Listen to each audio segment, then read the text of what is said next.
Hello guys, welcome back again.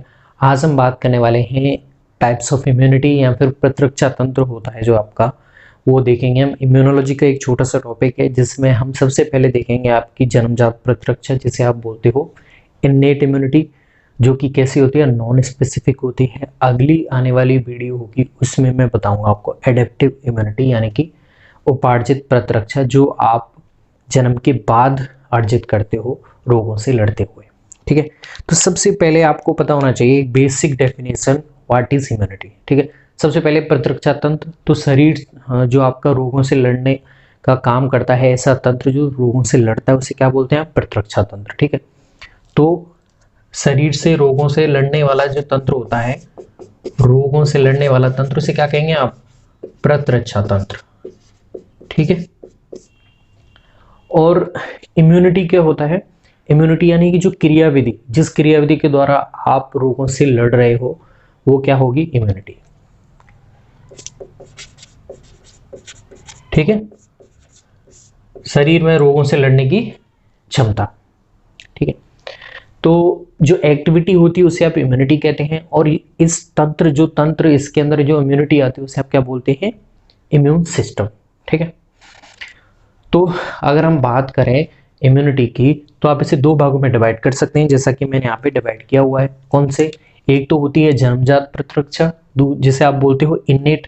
देखिए, English में आपको ध्यान रखना जरूरी है टर्म्स, कई बार इन्नेट हिंदी में लिखा हुआ जाता है। तो इन्नेट इम्यूनिटी, कॉन्जेनाइटल या फिर नॉन स्पेसिफिक।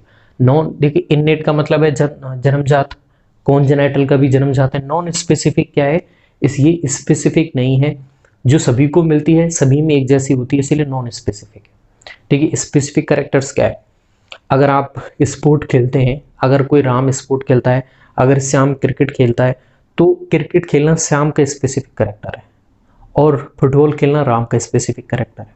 ठीक है, लेकिन उन सभी में स्किल्स हैं खेलने की सामान्य जो स्किल्स हैं वो जन्मजात में आ जाएंगी। लेकिन अगर कोई फुटबॉल खेल रहा है और क्रिकेट खेल रहा है, वो तुम्हारे क्या होगा, उपार्जित प्रतिरक्षा होगी।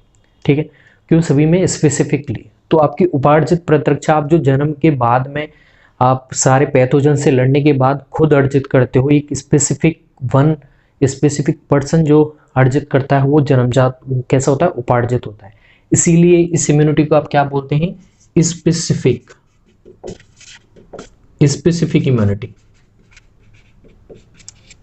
तो दो चीजें यहीं पे आपको क्लियर करनी है कि आपको जो जन्म से मिलती है वो कैसी होती है, नॉन स्पेसिफिक होती है, कोई भी विशिष्ट नहीं होती है।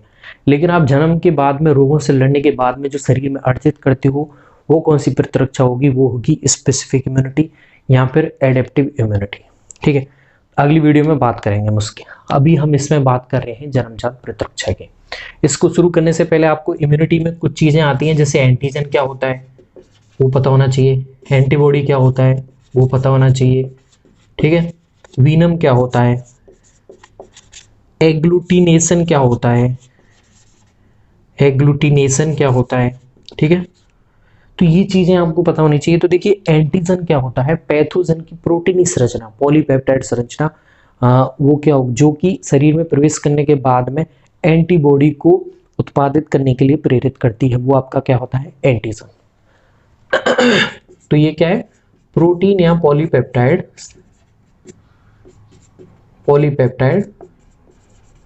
चेन। ठीक है, तो ये पैथोजन का एंटीजन, यानी कि पैथोजन की पॉलीपेप्टाइड चेन या फिर उसकी अमीनो अम्ल की श्रृंखला। हमारे शरीर में भी एंटीजन मिलते हैं। अब हमारे इम्यून सिस्टम को ये स्पेसिफिक कैरेक्टर दिया हुआ है कि वो हमारी बॉडी के एंटीजन और बाहर पैथोजन के एंटीजन को क्या कर पाए, डिफ्रेंशिएट कर पाए, उन दोनों में अंतर कर पाए। वो अपने और पराये का भेद जानता है, ये मेन स्पेसिफिक कैरेक्टर है। अगर उसे नहीं पता होता है तो उस टाइम पे आपको ऑटो इम्यूनिटी डिजीज हो जाती है। उस कंडीशन में आपका इम्यून सिस्टम आप ही की एंटीजन्स को किल करने लग जाएगा। जैसे हार्ट रोग है, कुछ रोग होते हैं ऑटो इम्यूनिटी के, जो मैंने स्पेसिफिक वीडियो डाली हुई है। अभी के लिए आप इतना याद रखें कि ऑटो इम्यूनिटी में अगर आपका इम्यून सिस्टम ये पहचानने में असमर्थ हो जाए कि मेरे शरीर का एंटीजन है कि बाहर का एंटीजन है, तब वो आपकी ही एंटीजन के अगेंस्ट एंटीबॉडी बनाने लग जाएगा। उस कंडीशन में आपको ऑटो इम्यूनिटी हो जाएगी। ठीक ठीक है। देखिए नॉर्मल कंडीशन में वो इजीली पहचान सकता है कि ये मेरे शरीर का एंटीजन है, तो वो उसके खिलाफ एंटीबॉडी नहीं बनाएगा। अगर पैथोजन आ रहा है तो उसी कंडीशन में वो एंटीबॉडी बनाएगा। जैसे मान लीजिए ये आपका ह्यूमन है, ठीक है, उसके अंदर ई एंटीजन ऑलरेडी है, ए एंटीजन है, ठीक है।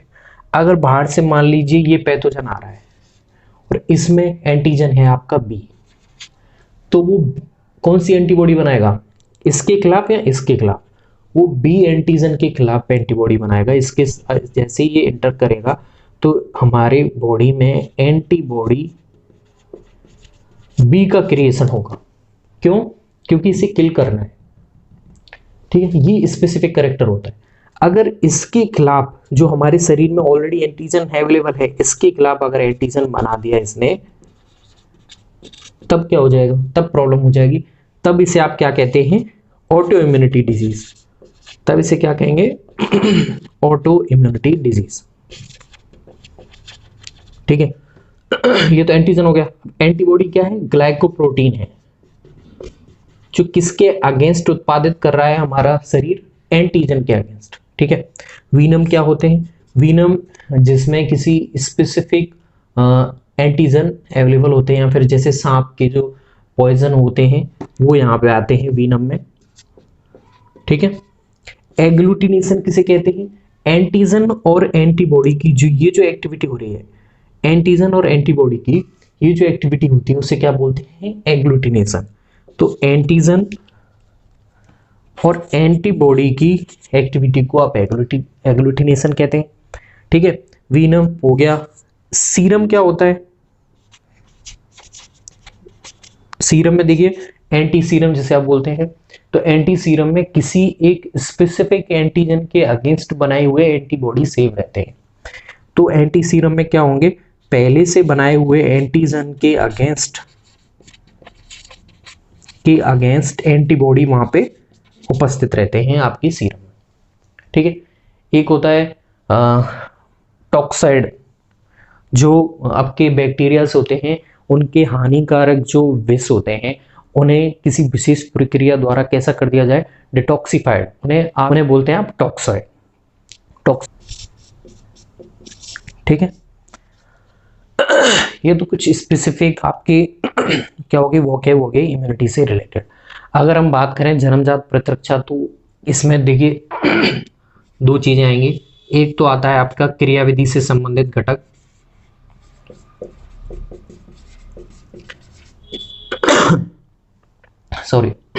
एक तो आते हैं आपकी क्रियाविधि से संबंधित घटक, दूसरे आते हैं आपके संरचनात्मक घटक, जो कि पैथोजन को शरीर में घुसने से रोकेंगे, उसकी एंट्री को रोकते हैं। अगर एंटर कर देता है तो उसे किल करने की ट्राई करते हैं। तो अभी हम किसकी बात कर रहे हैं, जन्मजात प्रतिरक्षा की, ठीक है, जो हमें जन्म से पहले मिलेगी, इसीलिए इसे नॉन स्पेसिफिक कहते हैं। अब देखिए क्रियाविधि से संबंधित घटकों में क्या होते हैं आपके, एक तो फैगोसाइटोसिस प्रोसेस आती है, फैगोसाइटोसिस। इसमें क्या होता है, तुम्हारे पैथोजन को कुछ WBC होती हैं जो जो फैगोसाइट्स बोलते हैं, जैसे आपके WBC हैं मोनोसाइट और न्यूट्रोफिल्स, मोनोसाइट और न्यूट्रोफिल्स। ये क्या करती हैं, जैसे ही पैथोजन आएगा उसे पहचान के ये इसे फैगोसाइट्स कर लेती हैं, और फैगोसाइट करने के बाद में, भक्षण करने के बाद में अपने अंदर इसे किल कर देती है। किल करने के बाद में से एक्सोसाइटोसिस कर देती है, इसके बचे हुए डेब्रीज को बाहर निकाल देती है। तो ये क्या है, फैगोसाइटोसिस। एक होती है तुम्हारे सीक्रेशन। सीक्रेशन में तुम्हारे देखिए लार, आंख में जो आंसू होते हैं, या फिर जो म्यूकस होता है उसमें कुछ ऐसे एंजाइम होते हैं जैसे लाइसोजाइम एंजाइम है, जो कि तुम्हारी बैक्टीरियल पैथोजन होते हैं उनके ग्रोथ को रोकता है। कौन कौन से, लार में आपके, या फिर आपके आंसुओं में, या फिर म्यूकस में लाइसोजाइम जो एंजाइम होता है वो किन की ग्रोथ को रोक रहा है, बैक्टीरिया की ग्रोथ को। देखिए एक होता है आपकी इंटरफेरोन, जो क्या होता है, वायरस की ग्रोथ को रोकते हैं। यानी कि अगर आपकी एक सेल वायरस के द्वारा संक्रमित हो जाती है तो उसके द्वारा, ये मान लीजिए एक सेल है, ये दूसरी सेल है, इसके संक्रमण के बाद में इसके द्वारा इंटरफेरोन सीक्रेट किए जाते हैं, जो पड़ोसी सेल्स को चेताते हैं कि हमारे पास में वायरस है, जो बाहर का वायरस इसे किल कर रहा है। तो इंटरफेरोन कब सीक्रेट होंगे? वायरस के बाद में। दूसरा क्रियाविधि से संबंधित घटक क्या हो सकते हैं आपके? अम्लीय पीएच। अम्लीय पीएच जो आपके कहाँ मिल सकती है? मुख गुहा में मिल सकती है, अमाशय में मिल सकती है, या फिर वेजाइनल मार्ग में मिल सकती है। मुख गुहा, अमाशय या फिर वेजाइनल पाथ में आपको अम्लीय पीएच होती है, जो कि बैक्टीरिया की ग्रोथ को रोकती है, उसे वहां पे ग्रोथ नहीं करने देगी, उसके लिए इनफेवरेबल कंडीशन अवेलेबल करवाती है, उस कंडीशन में उसकी डेथ हो जाएगी। दूसरा आपका हो सकता है शरीर का टेम्परेचर इंक्रीज होना। उस कंडीशन में भी अगर टेम्परेचर इंक्रीज हो जाएगा तो आपका जो पैथोजन है उसकी प्रोटीनी संरचना है वो वहां पे डीनेचुरेट हो जाएगी, वो वहां पे खत्म हो जाएगा उस कंडीशन में। देखिए ये तो आपकी क्या हो गई? क्रियाविधि से संबंधित कुछ घटक हो गए। अब कुछ घटक देखते हैं हम संरचनात्मक घटक। संरचनात्मक घटक में आपकी दो चीजें आती हैं, एक तो आती है आपकी त्वचा, दूसरा आता है आपका म्यूकस। ठीक है, त्वचा फर्स्ट लाइन ऑफ डिफेंस है, शरीर का सबसे बड़ा अंग है, और इसमें क्या होता है, ये आपके पैथोजन को एंटर नहीं करने देता है। ठीक है, अगर कहीं पे वोंड हो जाता है तो उस जगह आपकी त्वचा है वो कैसी हो जाएगी? ओपन हो जाएगी। उस कंडीशन में वहां पे आपके पैथोजन एंट्री कर सकता है। और त्वचा की भी जो पीएच होती है वो भी कैसी होती है? एसिडिक होती है। इसीलिए आपके बैक्टीरियाज हैं या फिर जो पैथोजेंस हैं वो वहां पे ग्रो नहीं कर पाएंगे। Okay, it is simple is that. Mucus देखिए, म्यूकस आपके कहाँ मिलेगा? आपके श्वसन मार्ग में मिल सकता है या फिर भोजन मार्ग में मिल सकता है। वहां पे म्यूकस का काम क्या रहता है? म्यूकस श्वसन मार्ग या भोजन मार्ग को लसलसा प्रदान करता है, यानी कि लसलसा बना देगा। उस कंडीशन में आप क्या पैथोजन आ भी गया तो उस जगह उसे चिपका लिया जाता है, एडेसिव कर लिया जाएगा, संलग्न कर लिया जाएगा। और म्यूकस में अगर श्वसन मार्ग की बात करें तो वहां पे सीलिया होते हैं, और उन सीलियों के द्वारा चिपकाए हुए पैथोजेंस को बाहर की तरफ निकाल दिया जाएगा। तो ये बहुत सिंपल सा प्रोसीजर है आपकी जन्मजात प्रतिरक्षा का, जिसमें हमने क्रियाविधि से संबंधित घटक देखे, जिसमें आपको फेगोसाइटोसिस प्रोसेस है, कुछ सीक्रेशन है जिसमें आपके लाइसोजाइम पैथोजन की एंट्री को रोकता है, इंटरफेरोन है जो विषाणु संक्रमित कोशिकाओं के द्वारा विषाणुओं की एंट्री को रोकता है, उनकी वृद्धि को रोकता है। अम्लीय पीएच है जो मुख गुहा, अमाशय या फिर वेजाइनल पाथवे में मिलती है, जो आंसू आपके पैथोजन की एंट्री को रोकेगी। ओके, अब संरचनात्मक घटक में त्वचा आती है और आपकी म्यूकस आते हैं। म्यूकस आपके श्वसन मार्ग में मिलेगा और भोजन मार्ग में मिलेगा। इसमें पैथोजन को एडेसिव कर लिया जाएगा और चिपकाने के बाद में इसे बाहर की तरफ सीलियाओं के द्वारा छोड़ दिया जाता है। ओके, एंटीजन क्या होते हैं? पैथोजन की प्रोटीनी संरचना जो एंटीबॉडी को सीक्रेट करवाने के लिए प्रेरित करते हैं। एंटीबॉडी क्या होते हैं? ग्लाइकोप्रोटीन होते हैं। ठीक है, वीनम क्या होता है? एक विशेष पॉइजन होता है। तो गाइज ये था बेसिक्स आपका प्रतिरक्षा तंत्र जो हमने पढ़ा है। जन्मजात प्रतिरक्षा, रोगों से लड़ने की जो क्षमता होती है उसे क्या कहते हैं? प्रतिरक्षा। और इस तंत्र को जिसमें आपकी प्रतिरक्षा से संबंधित क्रियाविधि होती है उसे क्या कहते हैं? प्रतिरक्षा तंत्र। ये सारी हमने देख ली है। टॉक्सोइड क्या होते हैं? बैक्टीरिया के जो हानिकारक विष होते हैं उन्हें विशेष प्रक्रियाओं के द्वारा नॉन पॉइजन्स बना दिया जाता है। ठीक है, तो वो टॉक्साइड होते हैं। तो ये इन्नेट इम्यूनिटी है, कॉन्जेनाइटल या फिर नॉन स्पेसिफिक है, क्योंकि सभी में अगर किसी स्पेसिफिक क्लासेस या वर्ग हैं सभी में सेम मिलेगी।